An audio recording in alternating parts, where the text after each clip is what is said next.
Hi. Today I'd like to share with you 5 reasons that I am a Christian. The first is the book. The second, third, and fourth are the Incarnation, the Crucifixion, and the Resurrection. And the fifth is that God has chosen me to be His. So the book. We call it the Bible. The Old and New Testaments, 66 books, collected into one, where God reveals Himself to us. There are a lot of skeptics, a lot of people who believe that this is simply the writings of men. But I would challenge you, if you are among the skeptics, to read the book. I would suggest that you would start with Luke's Gospel.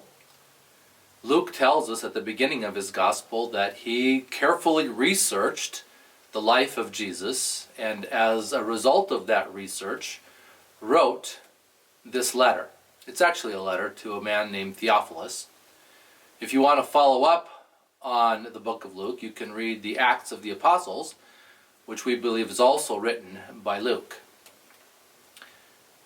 Then I would suggest, after you've read this biography about Jesus, that you might read the Gospel of John. The Gospel of John is not really a biography as much as it is an explanation of the theology behind the biography.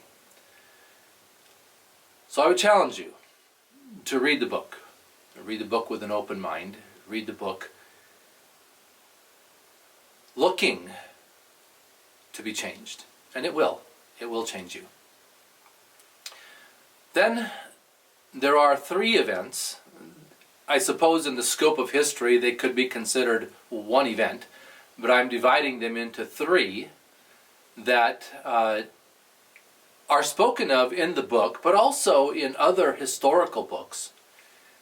And these are the Incarnation, the Crucifixion, and the Resurrection. Now, these all are focusing on a historical figure. His name was Jesus. They called him Jesus of Nazareth, or Jesus the son of Joseph, although the book tells us that Joseph was his foster dad, that he was actually born in Bethlehem, but that he grew up and spent much of his life in a town called Nazareth, and so he was known then as Jesus of Nazareth. The Incarnation, though, is more than just the story of a man. You see, I know that I have a problem. I suppose at its core, the problem would be called pride or selfishness. And when I act selfishly, I recognize that it hurts others. And that's a problem. I think generally in our society, we seek to do good. We seek to do that which does not hurt others. And yet I recognize that things that I say and things that I do hurt others. And that's a problem. If I were to put that in the context of the law and the court of law, a judge would have some kind of sentence, some kind of punishment that I need to serve or repay when I hurt others.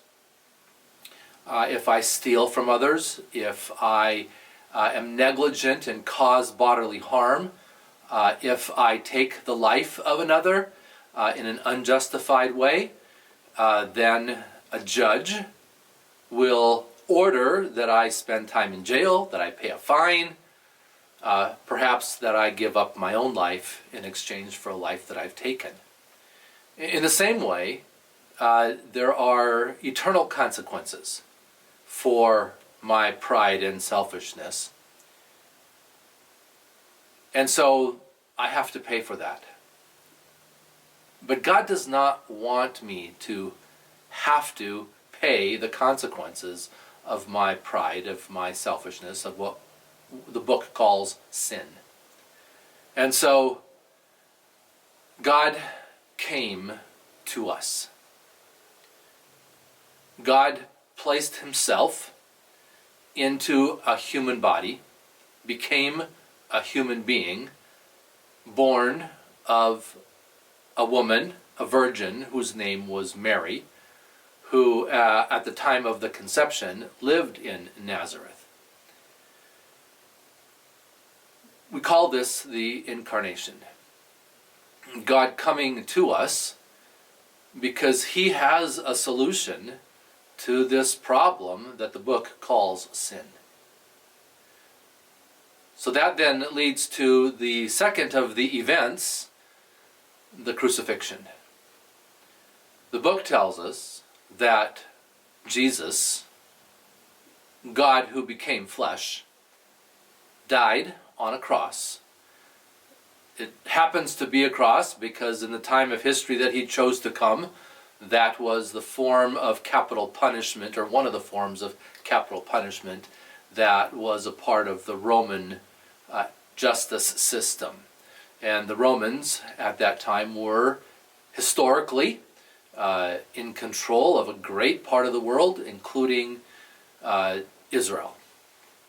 And so what we find in history is that the Jewish people were not allowed to carry out the death penalty. And Jesus was accused of crimes that in Jewish law required his death. He was accused of blasphemy, of saying that he was God. And so we have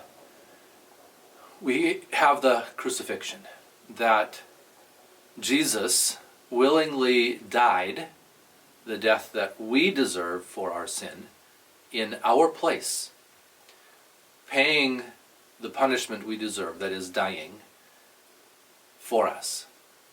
So we have the Incarnation, which leads to the crucifixion. And then from the crucifixion we have the resurrection. And I think really my Christianity probably hinges itself on the resurrection more than anything else. Obviously the book, but the resurrection in terms of a historical event. Because it is the resurrection that separates the life and death of Jesus from any other life and death. Many people have been born, many people have died, many people have died at the hands of the justice system. But Jesus was raised to life. And there are many people who have tried to prove that that didn't happen. There are all kinds of skeptics that believe it didn't happen, and yet the evidence is strong. 500 people at least saw him after his resurrection. His disciples wrote about it and staked their lives on their belief that they actually saw Jesus resurrected from the dead. And so if there is no resurrection, then Christianity is a lie. But with a resurrection, there is a foundation on which to build this belief system. So we have the book, we have the Incarnation, the Crucifixion, and the Resurrection. And the fifth reason that I am a Christian is because God has chosen me to be so. God came to us, not just me, but he, I believe, has chosen all people to be Christians. He has given us his word, and through his word he gives us faith to accept, to believe, to trust that this promise is true. Now there is a mystery in this, I recognize that not all people believe.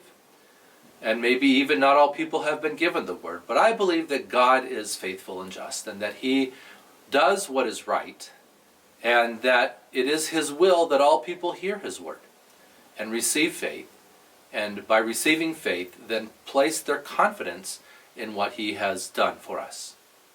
So I'm a Christian because God has given us his word in a book. It's a life-changing read. I'm a Christian because God came to us in the Incarnation with the purpose of going to the cross, the crucifixion, to die in our place, that our sins might be forgiven. I'm a Christian because of the resurrection, which proves God's power over sin and death. And I'm a Christian because God, in his love and mercy, has chosen me to be his. Thanks for being a part of this conversation. God bless you.